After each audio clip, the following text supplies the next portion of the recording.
स्वागत है दोस्तों आप सभी का फिर से एक बार मेरे यूट्यूब चैनल पर। आज के वीडियो में हम जानेंगे मोटर में ब्रेकिंग कैसे होता है। मतलब जैसे आपको सुनकर ही पता चल रहा है कि ब्रेकिंग मतलब क्या है, मोटर को रोकना। आप मोटर को कैसे रोकते हैं, हम उसे कहते हैं हम ब्रेकिंग। अब ब्रेकिंग तीन तरीके का होता है, एक होता है रियोस्टैटिक ब्रेकिंग, एक होता है रीजनरेटिव ब्रेकिंग, एक होता है प्लगिंग।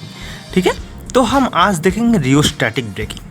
ठीक है, तो चलो ना बिना कुछ टाइम वेस्ट किए वीडियो स्टार्ट करते हैं। देखो जैसे कि आपको यहाँ पर दिख रहा है एक मोटर घूम रहा है। ठीक है, अब ये है शांत मोटर।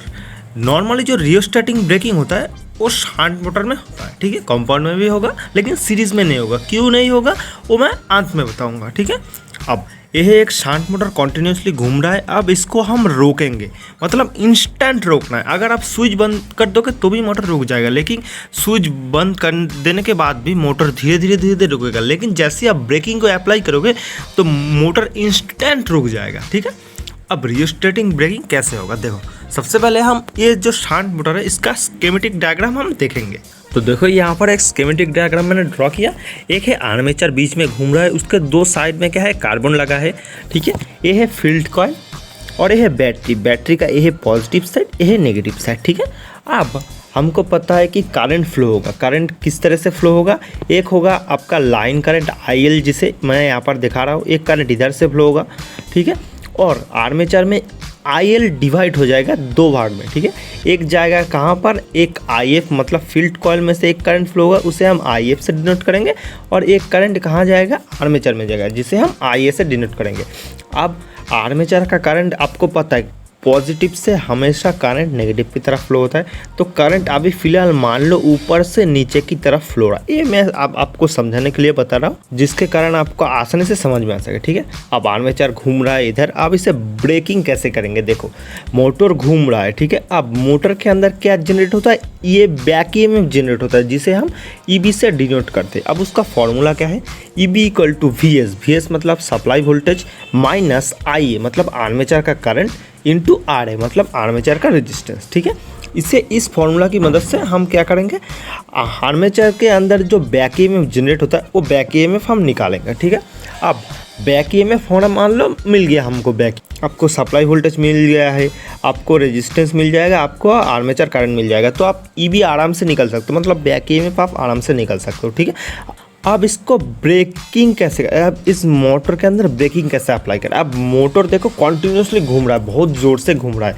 अब घूमते घूमते इंस्टेंट हम बहुत एकदम 1 सेकेंड के अंदर क्या करेंगे, ये जो मोटर का जो दो टर्मिनल है, ये दोनों टर्मिनल हम क्या करेंगे, ओपन कर देंगे। ओपन करके हम इस एक रेजिस्टेंस के साथ कनेक्ट करके इसे शॉर्ट कर देंगे, बिल्कुल इस तरह से। आप क्या होगा यहाँ पर, ये करने से क्या होगा, क्या ये करने से, देखो ये करने से क्या होगा, सप्लाई वोल्टेज EB = हमको क्या मिला था, EB = VS - IA × RA। अब जैसे ही हम ये करेंगे तब क्या होगा, हमारा जो सप्लाई वोल्टेज है वो सप्लाई वोल्टेज बिल्कुल जीरो हो जाएगा, क्योंकि ये तो सप्लाई वोल्टेज से आप कनेक्टेड नहीं है, तो सप्लाई वोल्टेज क्या होगा, जीरो हो गया। लेकिन मोटर घूम रहा है, अभी भी कॉन्टिन्यूसली घूम रहा है मोटर। ठीक है, अब मोटर घूम रहा है, इसके कारण इसके अंदर जो बैक EMF था वो रहेगा। ठीक है, अब बैक EMF रहेगा और आपका आर्मेचर के अंदर जो रेजिस्टेंस था वो भी रहेगा। ठीक है, अब इस फॉर्मूला की मदद से अगर हम कैलकुलेट करें तो देखो हमें IA मिल जाएगा। ठीक है, लेकिन वो IA देखो -IA मिलेगा, मतलब करंट आप पहले कंडीशन में क्या था, ऊपर से मैंने नीचे की तरफ दिखाया था। ठीक है, अब करंट रिवर्स जाएगा।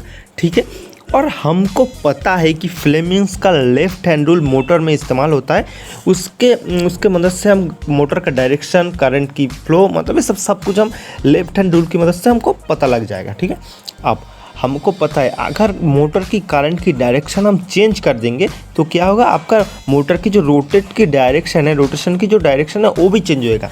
ठीक है, तो पहले कंडीशन में करंट ऊपर से नीचे की तरफ आ रहा था। ठीक है, इसीलिए मोटर देखो क्लॉकवाइज घूम रहा था। अब जैसे ही करंट रिवर्स जाएगा ना तो क्या होगा, ये मोटर भी उल्टी तरफ घूमने की कोशिश करेगा। ठीक है, अब जैसे ही उल्टी तरफ घूमने की कोशिश करेगा तब क्या होगा, ये मोटर एक टाइम पे क्या होगा, रुक जाएगा। जैसे ही रुक जाएगा इसका बैक EMF जीरो हो जाएगा। जैसे ही बैक EMF जीरो हो जाएगा ये मोटर पूरी तरीके से बंद हो जाएगा। ठीक है, तो यही है रियोस्टैटिक ब्रेकिंग, यही इस्तेमाल होता है और कुछ नहीं।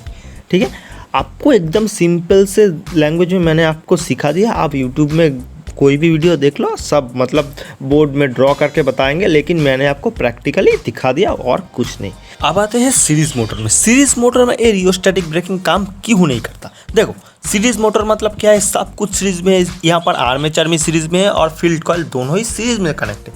मतलब इसका लाइन करंट जो है इक्वल टू आपका आर्मेचर करंट वही है और आपका फील्ड करंट वही है, ठीक है। अब जैसे ही हम ये रियोस्टैटिक ब्रेकिंग अप्लाई करेंगे तो क्या होगा, ये दोनों वायर मतलब आपको क्या करना पड़ेगा, अलग करना पड़ेगा। मतलब फील्ड कॉइल से आपको आर्मेचर को अलग करना पड़ेगा। जैसे ही हम अलग करेंगे इसको, तब क्या होगा, ये जो फील्ड कॉइल है, ये कॉइल पूरी तरीके से ओपन सर्किट हो जाएगा एंड फील्ड कॉइल पूरी तरीके से बंद हो जाएगा। इसके अंदर से कोई करंट फ्लो ही नहीं करेगा, ठीक है। अब जैसे करंट फ्लो ही नहीं करेगा तो क्या होगा, ये जो मोटर है, मोटर उल्टी तरफ घूमने की कोशिश बिल्कुल करेगा ही नहीं। मतलब जिस डायरेक्शन में ये घूम रहा था उसी डायरेक्शन में ये घूमता ही रहेगा, क्योंकि इसका फील्ड है ही नहीं।